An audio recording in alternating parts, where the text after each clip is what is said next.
सो आज की इस शॉर्ट वीडियो में आपको मैं बताऊंगा रिवर्स ऑस्मोसिस के प्रोसेस के बारे में, जिसको बहुत ज्यादा यूज किया जाता है वाटर प्यूरिफायर्स के अंदर।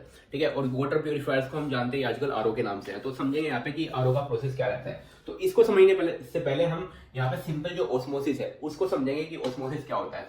तो जब भी दो सॉल्यूशन इस तरह से सेपरेटेड रहेंगे कि उनके बीच में एक सेमी परमेबल मेम्ब्रेन एसपीएम लगी हुई है।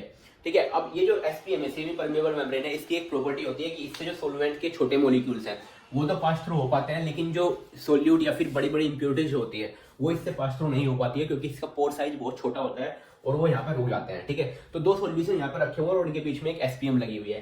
अब ध्यान रखना आपको, ये जो सॉल्यूशन है इनकी कंसंट्रेशन भी अलग है। एक यहाँ पे डाइल्यूट सॉल्यूशन रहेगा और एक यहाँ पे कंसंट्रेटेड सॉल्यूशन रहेगा। तो जब भी इस तरह से ये रखे रहेंगे तो होता क्या है कि जो डाइल्यूट सॉल्यूशन है उस साइड से सॉल्वेंट के मॉलिक्यूल फ्लो करते हैं और वो फ्लो करके आ जाते हैं कंसंट्रेटेड सॉल्यूशन की तरफ, और इसी मूवमेंट को, इसी सॉल्वेंट के फ्लो को हम बोलते हैं सिंपल ऑस्मोसिस का प्रोसेस। ठीक है, तो ये रहेगा यहाँ पे ऑस्मोसिस का प्रोसेस। और इसमें आपको डायरेक्शन ध्यान रखनी है कि सॉल्वेंट फ्लो की डायरेक्शन क्या है। हमेशा डायरेक्शन रहेगी इसमें सॉल्वेंट डाइल्यूट से कंसंट्रेटेड सॉल्यूशन की तरफ मूव करेगा। ठीक है, डाइल्यूट से कंसंट्रेटेड की तरफ मूव करेगा। अब ये मूवमेंट तब तक होगा, ये फ्लो तब तक होगा जब तक इन दोनों की कंसंट्रेशन इक्वल ना हो जाए, सेम ना हो जाए।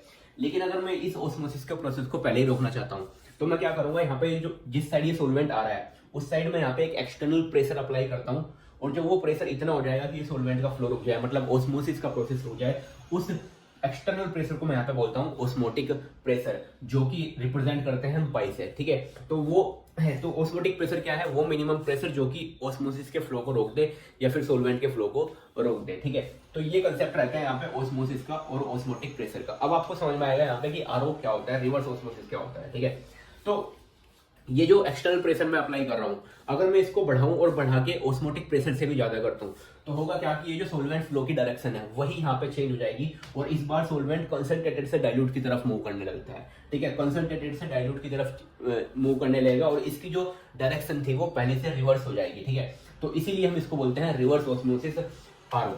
तो अब यहाँ पे इस प्रोसेस का यूज किया जाता है बहुत ज्यादा सी वाटर को या फिर जो भी डर्टी वाटर है उसको प्यूरिफाई करने के लिए। तो इसके लिए हम क्या करते हैं, जो कॉन्सेंट्रेटेड सॉल्यूशन है उस साइड यहाँ पे हम ले लेंगे सी वाटर, और जो डाइल्यूट सॉल्यूशन है उसकी जगह हम फिल कर लेंगे यहाँ पे फ्रेश वाटर।